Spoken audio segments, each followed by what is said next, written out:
Bonjour à tous et bienvenue dans ce cours d'archéologie visuelle et sonore des années 2000-2020. J'espère que vous avez passé une très bonne semaine, un bon week-end et que vous êtes reposés. Je vous préviens que vous serez évalués la semaine prochaine sur ce qui se sera dit ici. Alors, mon assistante m'a prévenu qu'aujourd'hui, c'était un micro qui avait été découvert dans un grenier. Donc, on n'en sait pas plus. Il est encore dans une boîte. Donc, c'est parti. Je pense que ça va être intéressant. Prenez surtout des notes. Et je vous dis donc à tout de suite. Installez-vous. Alors, déjà, nous allons doucement retirer, comme il se doit,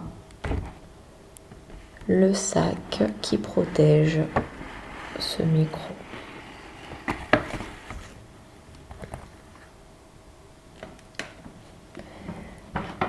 Souvenez-vous toujours qu'il s'agit d'une antiquité archéologique et que donc, il faut faire très attention. Nous allons doucement retirer le papier bulle. Donc il y a deux couches, papier bulle et a priori, papier transparent qui je pense servait autrefois de sac congélation. Ça se faisait beaucoup, prenez note surtout. Nous allons doucement retirer donc ce sac.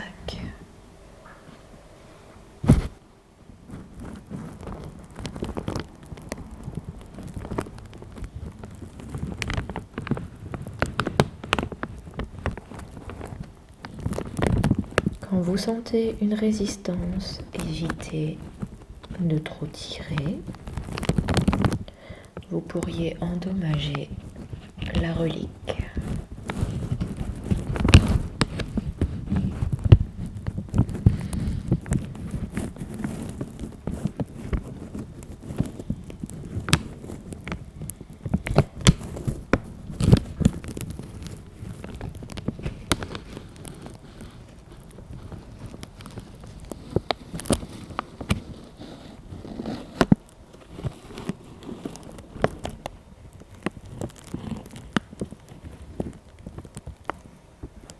Voilà, nous y sommes presque.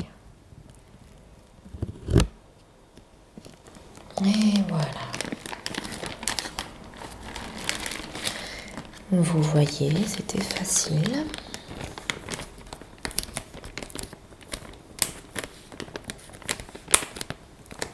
Surtout, vous conservez ce sac. Il partira en exploration bactériologique.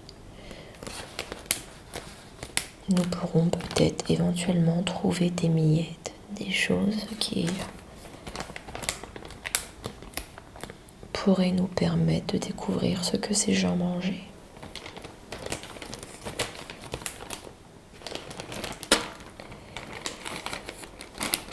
Et voilà. Alors, la deuxième étape. Bonjour toi. La deuxième étape est donc de procéder à un examen visuel.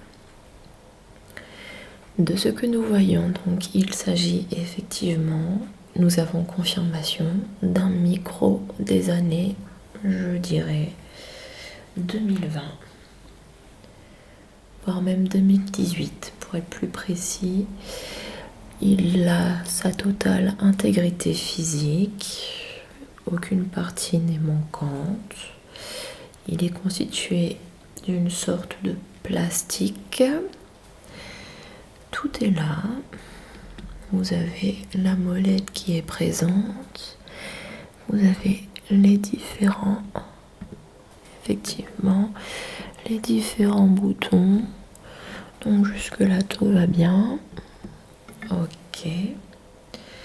Alors par contre, je ne saurais dire. Je ne saurais dire encore quel est le mode de prise de son. Alors pour rappel, pour ceux qui dormaient en cours, et il y en a beaucoup, vous avez 3 sortes de micros. Pendant que je vous explique, je vais procéder à un examen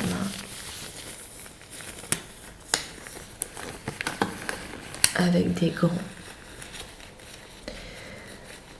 Parce qu'il y a beaucoup de poussière et donc il faudrait faire attention à ne rien attraper et surtout à ne pas contaminer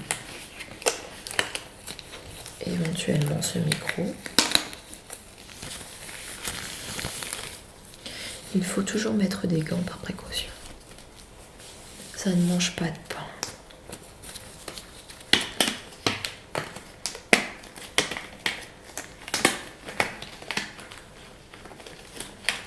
Vous remarquerez que pour une fois, je ne chuchote pas.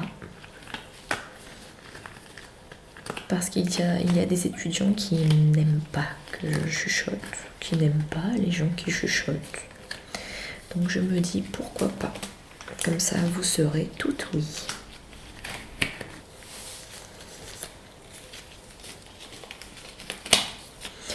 Et on est prêt. Alors, donc je disais, nous avons 3 sortes de micros. En règle générale, les plus courants. Nous avons le micro omnidirectionnel. C'est-à-dire que vous avez un seul micro qui capte l'ensemble des sons qui l'entourent. Nous avons ensuite le micro dit en 8. Donc si vous visualisez le 8, ça veut dire que vous avez une partie sur le devant de prise de son et une partie sur l'arrière. C'est très pratique pour tout ce qui est interview. Puisque du coup, comme ça, vous avez l'intervieweur et l'interviewé qui sont enregistrés. Cependant, vous avez les angles morts sur les côtés. Ça ne capte pas les sons latéraux. Et enfin, vous avez le micro cardioïde parce qu'il est en forme de cœur. C'est-à-dire que vous avez tout l'avant qui est englobé et ensuite vous avez 2 petits ronds vers l'arrière. Alors celui-ci à l'examen.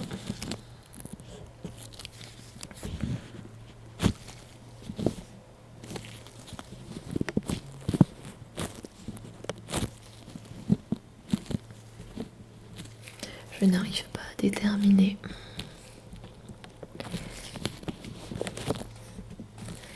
Sachant que parmi ceux-là, vous avez également les entre guillemets hybrides, c'est-à-dire les micros qui font un petit peu tout.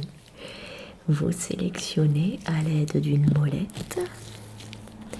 Si vous voulez qu'ils prennent le son à l'avant, à l'arrière, sur les côtés, à gauche ou à droite. Là, malheureusement, la molette est effacée.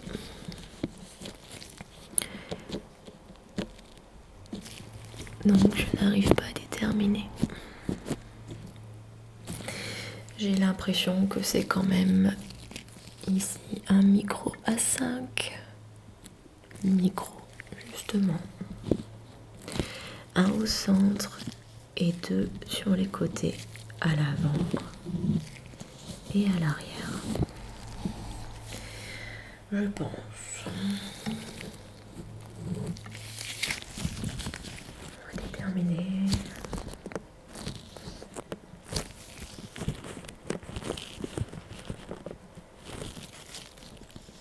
Le plastique est résistant.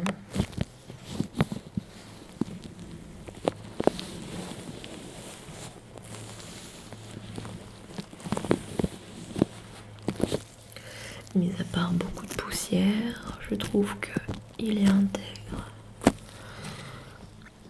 Ok,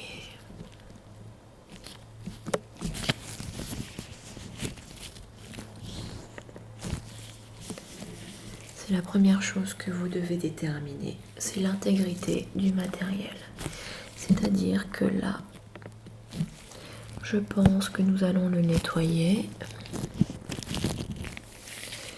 Et ensuite, nous pourrons vérifier qu'il fonctionne. Et nous ferons des tests afin de déterminer. Test sonore. Afin de déterminer s'il est cardioïde, omnidirectionnel.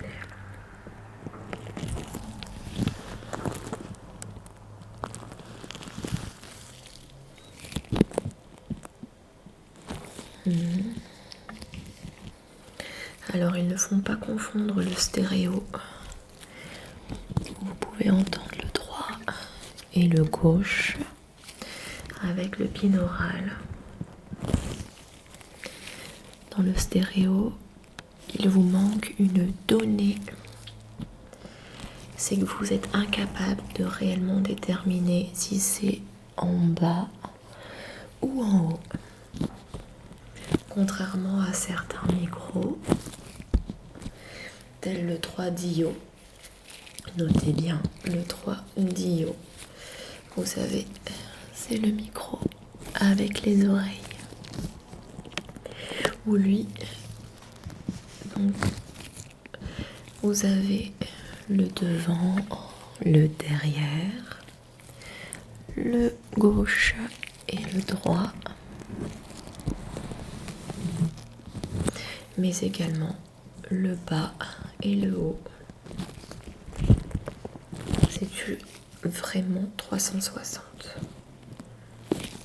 Le stéréo, c'est un petit peu moins poussé quand même. Et c'est pour ça que ce n'est pas le même prix.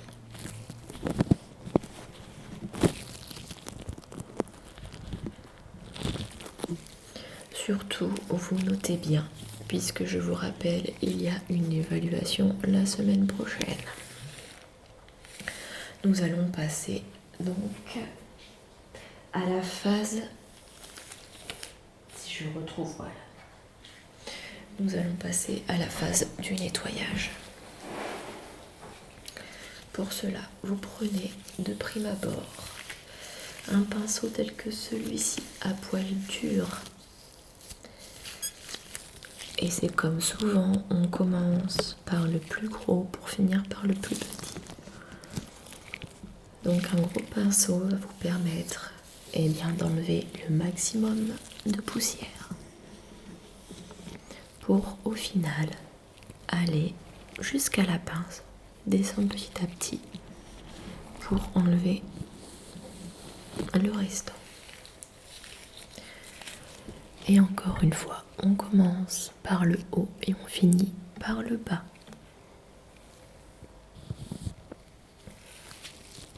Savez-vous pourquoi? C'est de la logique. C'est comme tout, c'est comme le ménage. C'est comme absolument tout. Si vous nettoyez le bas, lorsque vous allez passer au haut, la poussière va redescendre par la gravité et va ressalir le bas. C'est de la logique. Je vous rappelle que nous sommes en archéologie visuelle et sonore et que nous sommes censés être scientifiques et logiques. Faites appel à votre logique. C'est parti. Hop.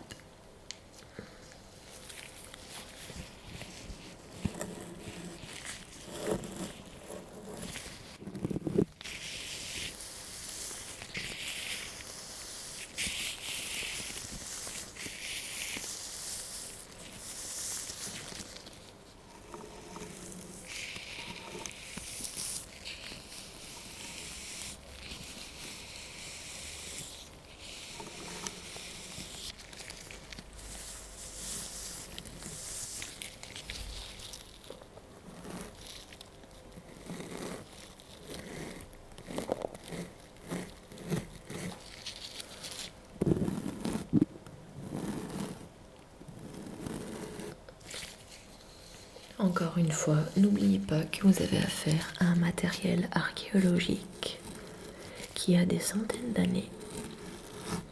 Vous lui devez respect et vous devez faire preuve d'énormément de tempérance, de délicatesse et de douceur.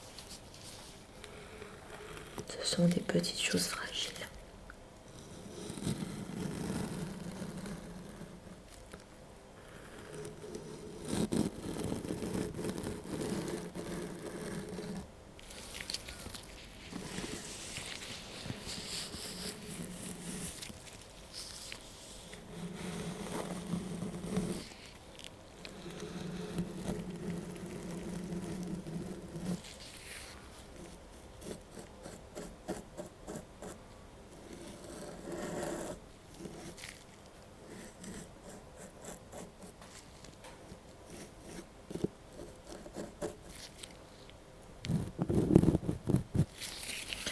D'accord, donc le plus gros est fait.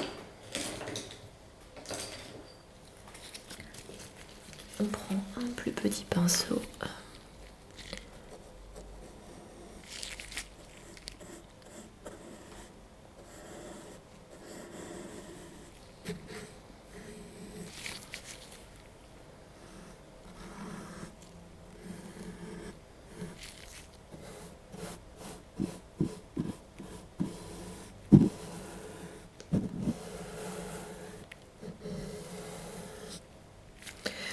Voilà.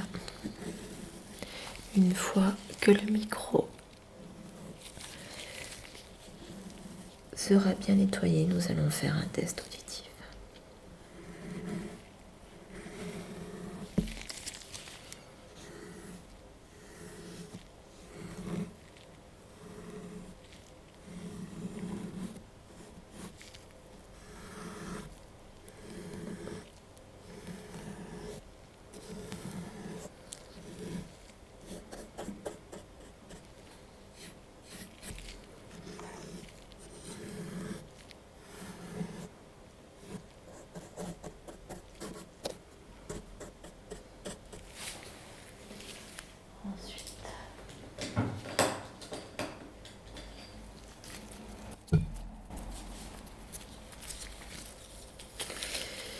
On va finir par ici, qui vous permet, celui-ci, d'aller dans les interstices.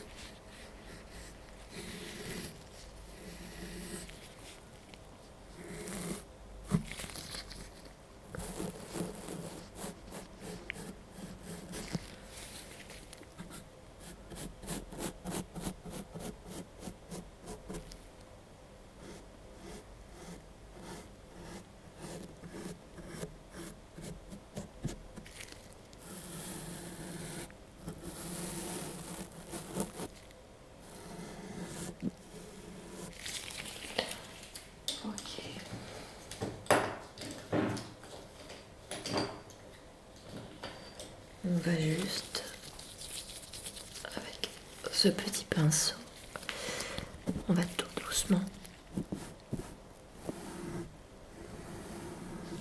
enlever la poussière qui reste et qui s'est déposée sur le pourtour.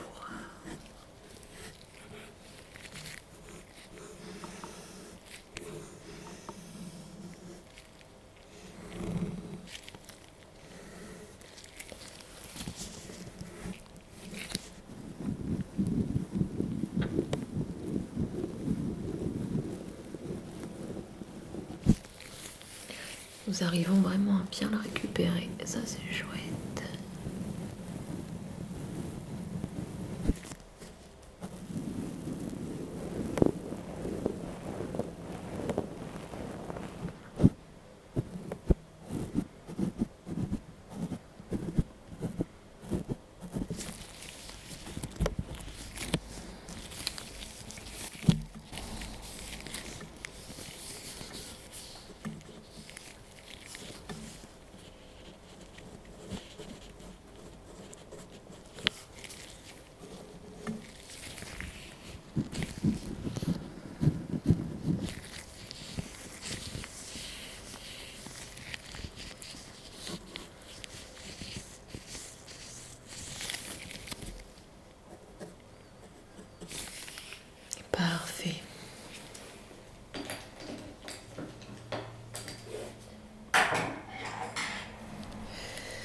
On va juste...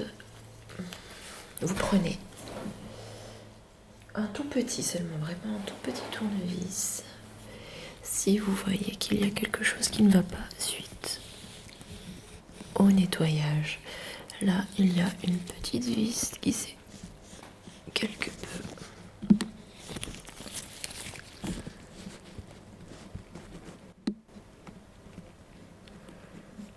dévissée, bien sûr.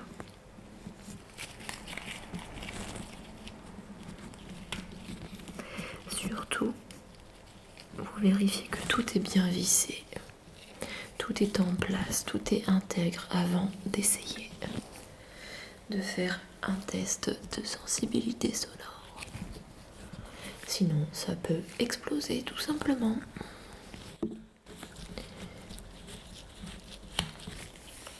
Voilà. Et c'est tout bon. On est parti. Alors, pour cela, il vous faut connecter votre petit disque dur qui vous permet de relier le micro au PC portable. Voilà.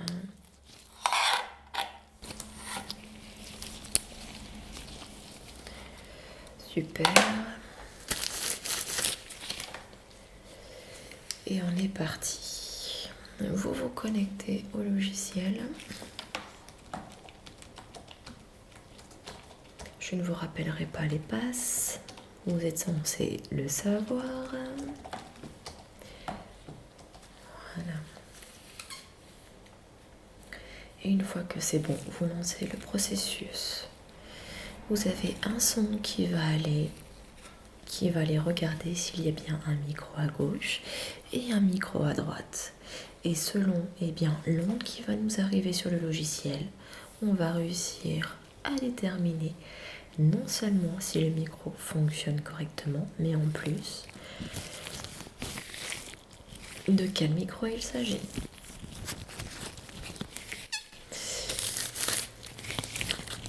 On est parti. Alors, on lance le premier son.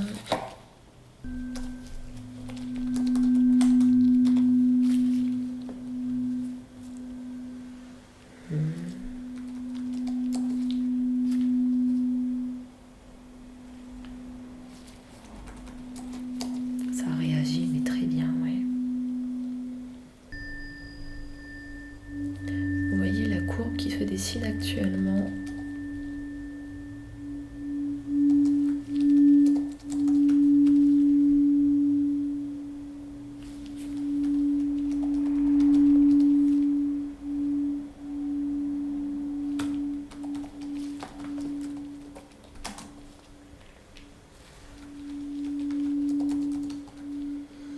C'est parfait, hein, oui. Voilà, alors vous voyez, petit à petit, nous sommes en train de faire la carte. On l'appelle le diagramme polaire afin de déterminer si votre micro ici présent est cardioïde, omnidirectionnel ou en 8.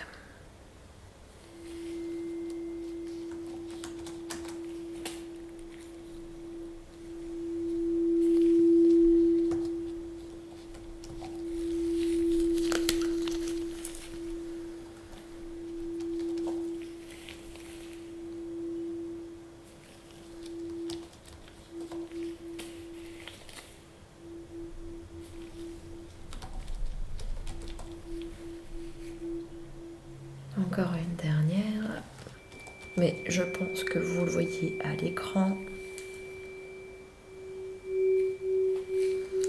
Eh bien, félicitations, vous êtes un cardioïde, monsieur le micro. Je vous laisse prendre en capture d'écran ce beau diagramme polaire. Il est parfait.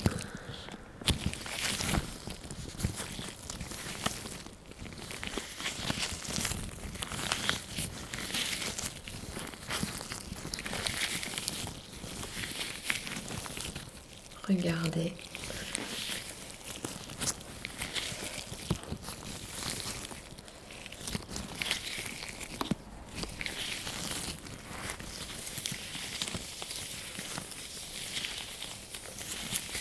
Nous allons le ranger. C'est là où vous vous rendez compte, eh bien, que la méthode de conservation est essentielle. Il est nickel parce qu'il a été bien conservé. Regardez comment le diagramme réagit.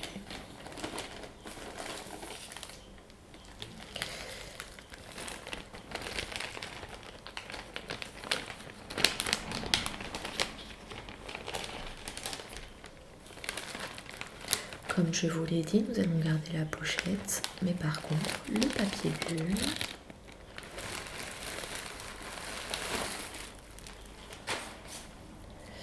peut être réutilisé.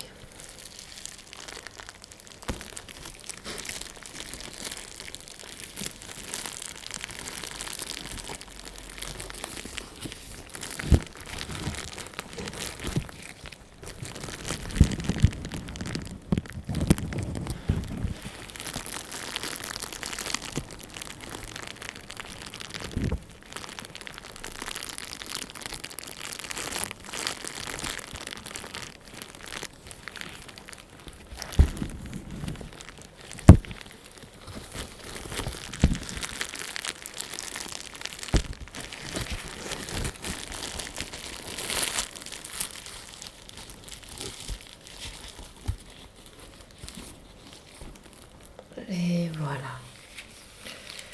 Super. Alors écoutez, j'espère que vous avez pris vos notes, puisqu'encore une fois, vous avez une interrogation la semaine prochaine. C'est tout. Je pense que ce cours est terminé pour maintenant.